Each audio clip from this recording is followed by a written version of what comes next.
Tem um artigo que eu gosto muito, eu vou deixar na descrição desse vídeo, porque ele é um artigo de revisão, eu gosto muito, gente, de artigos de revisão. E esse artigo de revisão, ele pega e elenca as melhores práticas para você ter dentro das análises em diversidade genética.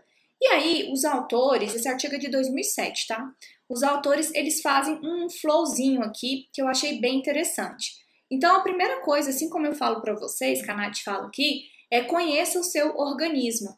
E aqui ele vai elencar cada aspecto que você precisa avaliar dentro do seu organismo. Por exemplo, qual que é o modo de reprodução, qual que é a ploidia, é tetraploide? Coitado de quem trabalha com tetraploide. Tô brincando, gente, continue porque pessoas precisam trabalhar com eles. Tem algum conhecimento genético anterior?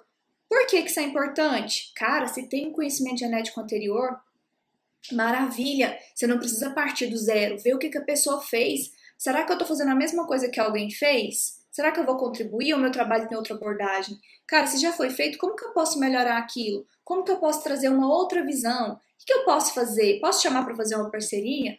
Qual que é o modo de dispersão desse organismo? Como que ele dispersa? Você encontra ele amplamente distribuído ou ele é mais local? Como é que funciona isso? A partir desse conhecimento do organismo que você está a estudar, você vai poder gerar, então, hipóteses embasadas na biologia, né? E aí sim você vai, então, fazer o design do seu experimento. O que você vai fazer? Você vai fazer uma abordagem temporal? Você vai fazer uma abordagem espacial? Você já escolheu o tamanho da sua amostra? Com base nesses tipos de abordagens, temporal, espacial, filogeográfico, caracterização de diversidade genética, você vai poder tanto escolher o tipo de marcador, porque perceba, você não vai estudar a filogeografia só com microsatélites. A gente pode apoiar a filogeografia com microsatélites, mas a filogeografia, se você quer fazer uma datação, você precisa de dados de sequenciamento. Da mesma forma, se você quer caracterizar a diversidade genética atual, se você quer ver, por exemplo, qual que é a diversidade genética num banco de germoplasma ou numa população natural, você vai utilizar microsatélites, SNPs, outros tipos de marcador. Então, isso impacta muito na escolha do marcador. Vai utilizar um outgroup? Lembra que eu falei lá sobre a filogenia? Então, o que você vai usar aqui? Tem um grupo irmão desse organismo que você está estudando?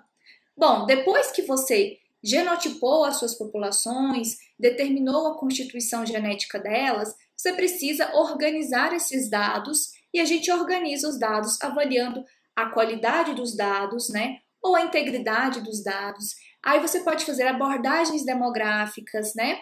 Para você ver, por exemplo, se essas populações estão em expansão, se elas passaram por um gargalo de garrafa, então era uma população com determinado tamanho, aconteceu algum evento catastrófico e reduziu bastante essas populações.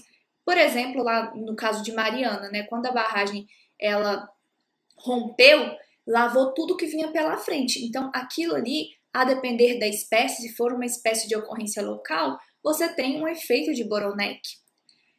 Você tem dados faltantes, como que você vai trabalhar com isso? Está em desequilíbrio de ligação a genotipagem que você fez? Está em equilíbrio de ligação? Vamos calcular as métricas de diversidade genética? Passando por isso, você vem com um outro olhar, que vamos dizer assim, meio que fecha aquilo ali das suas análises, que são os testes de hipótese. Então, você vai avaliar a estrutura populacional da espécie que você está avaliando, se tem isolamento por distância ou não, tá? Então, se tem isolamento por distância, significa que grande parte da distância genética que eu observo é em resposta da distância geográfica. Então, quanto mais longe as populações estão, maior a chance de que haja um isolamento por distância.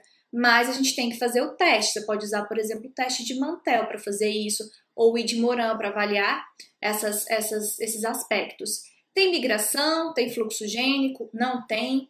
Tem recombinação? Se tiver recombinação, você precisa eliminar essas regiões que têm recombinação para que você consiga fazer as suas análises, porque diversas análises elas são baseadas na ausência de recombinação nos seus dados. Sua população está em equilíbrio de Hardenberg? Tem que avaliar isso, né? E aí a gente tem vários métodos muito complexos para avaliar essas análises, para fazer essas análises. Então a gente pode fazer por método de likelihood, métodos bayesianos, como análise no structure, por exemplo, métodos de coalescência, com BEAST, né? com ABC, que é esse teste de cenários, como por exemplo com o programa de YABC, que a gente conversou um pouquinho sobre ele antes. Então, tudo isso, gente, é o flow que a gente utiliza dentro do domínio nas análises, tá? Dentro da parte de análise que vai impactar nas nossas interpretações. Olha só, quando você aprende isso, quando você consegue, vamos dizer assim, masterizar tudo isso de uma forma muito tranquila e orgânica, você consegue aprender a ler cenários.